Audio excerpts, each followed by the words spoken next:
بالکل اسی طرح سمجھ لیجئے، ایک بات یاد آئی ہے، حضور فرماتے ہیں کہ جس طرح کان لگا کر اللہ قرآن کو سنتا ہے کسی چیز کو نہیں سنتا۔ ہمیں نظر نہیں آتا نا، ہمیں معلوم نہیں ہے، ہم قرآن پڑھ رہے ہیں تو سننے والا کون ہے؟ سب سے زیادہ کان لگا کر خود اللہ۔ یہاں اس لیے مجھے یاد آیا کہ ابو موسیٰ اشعری کو کیا پتا تھا کہ کون سن رہا ہے؟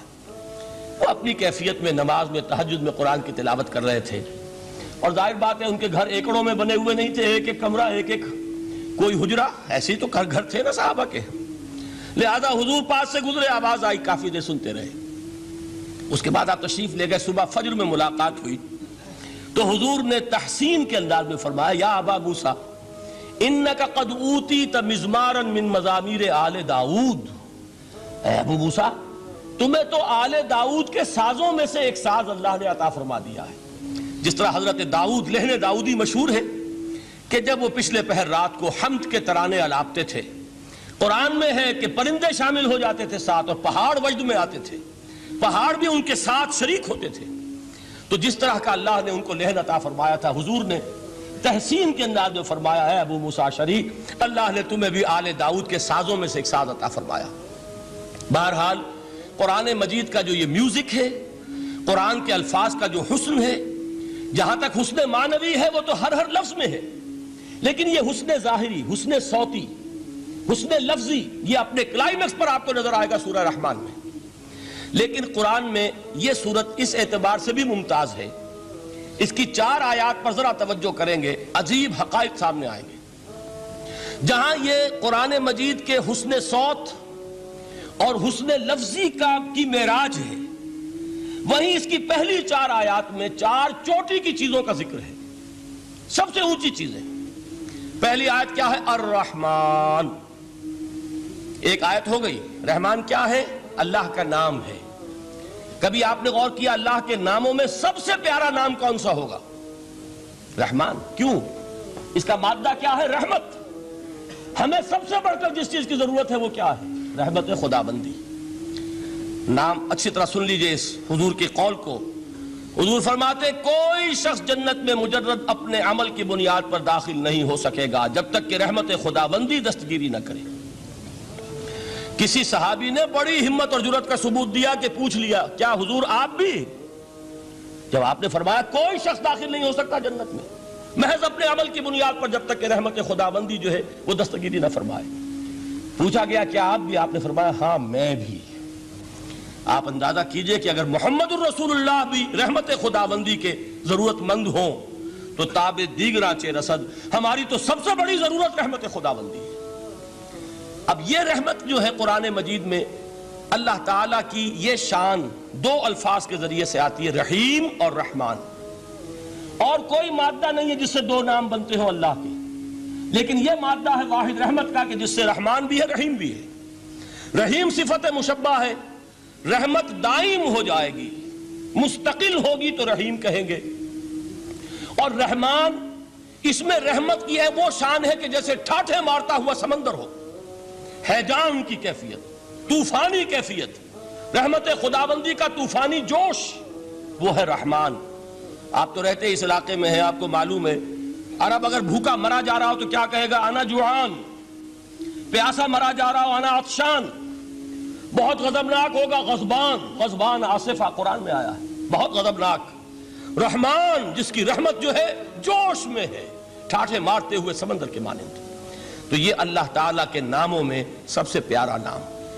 اب آگے چلیے، الرحمن علم القرآن، رحمان نے قرآن سکھایا۔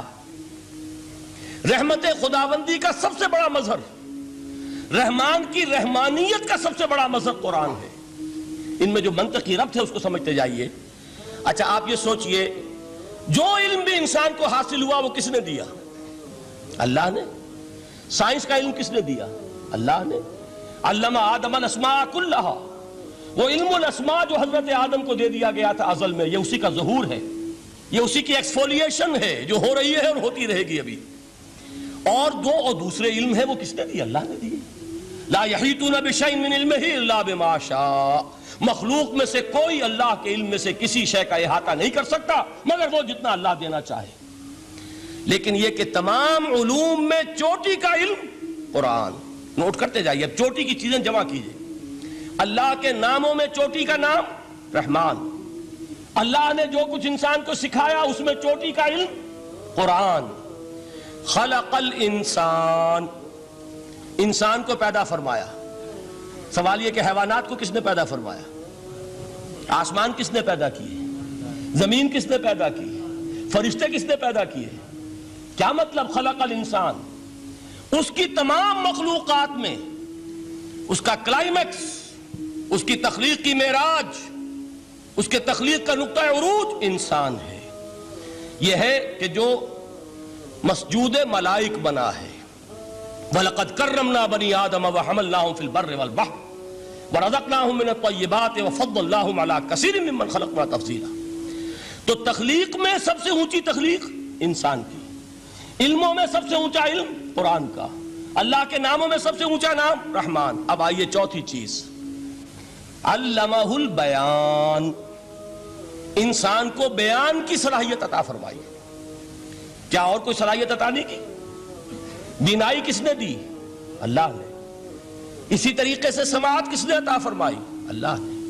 کتنی فیکلٹیز ہیں، کتنے ایکسٹرنل آرگنز ہیں سینس کے، کتنے انٹرنل سینسز ہیں جو اللہ نے دیے ہیں. لیکن یہاں بھی سمجھ لیجئے جتنی فیکلٹیز ہیں ہیومن فیکلٹیز، ان میں ٹاپ کی فیکلٹی جو ہے وہ اسپیچ ہے، کلام ہے، بیان ہے. جن لوگوں نے میڈیکل سائنس کا مطالعہ کیا ہے وہ جانتے ہیں کہ یہ برین ہے، ہیومن برین، اس برین میں جو وہ اوپر ایک زرد سا مادہ ہوتا ہے، گرے میٹر، اس کی ایک کوٹنگ ہوتی ہے. یہ ہائیسٹ ایوالوڈ فارم ہے اور اس میں سب سے بڑا رقبہ جو ہے وہ اسپیچ سینٹر کہلاتا ہے. اسی لیے انسان کو حیوان ناطق کہتے ہیں. حیوان کے اور انسان کے مابین امتیاز قائم کیا گیا، نطق، گویائی، بولنا. اب یہ کیا چیز ہوئی؟ انسان کی صلاحیتوں میں سے سب سے اونچی صلاحیت. 4 آیتیں ہو گئی نا. اللہ کے ناموں میں سب سے چوٹی کا نام رحمان. اس نے جو علوم پیدا کیے ان میں چوٹی کا علم قرآن. اس نے جو مخلوقات پیدا فرمائی ان میں چوٹی کی مخلوق انسان. انسان کو جو صلاحیت اور استعدادات عطا فرمائی ان میں چوٹی کی استعداد بیان. جمع کیجئے، نتیجہ کیا نکلے گا؟ وہ نتیجہ ایک حدیث نبوی کی شکل میں سامنے آتا ہے. پہلی حدیث میں نے یہی پڑھی تھی، اس کے راوی کون ہے؟ عثمان ابن عفان. میں حیران ہوتا ہوں وہ قافیہ یہاں بھی موجود ہے، رحمان، قرآن، بیان، انسان، عثمان، عفان. باپ کا نام بھی اسی وزن پر ہے، عثمان ابن عفان. عن عثمان ابن عفان رضی اللہ تعالی عنہ قال قال رسول اللہ صلی اللہ علیہ وسلم. حضرت عثمان شہید مظلوم ذو النورین رضی اللہ تعالی عنہ فرماتے ہیں کہ اللہ کے رسول صلی اللہ علیہ وسلم نے فرمایا، خیرکم من تعلم القرآن وعلمہ. تم میں سے بہترین لوگ وہ ہیں جو قرآن سیکھیں اور سکھائیں.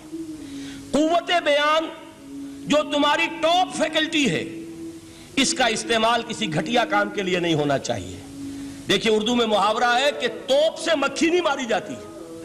توپ بنائی گئی ہے کسی بڑی شے کے لیے، مکھی مارنے کے لیے توپ استعمال نہیں ہوتی.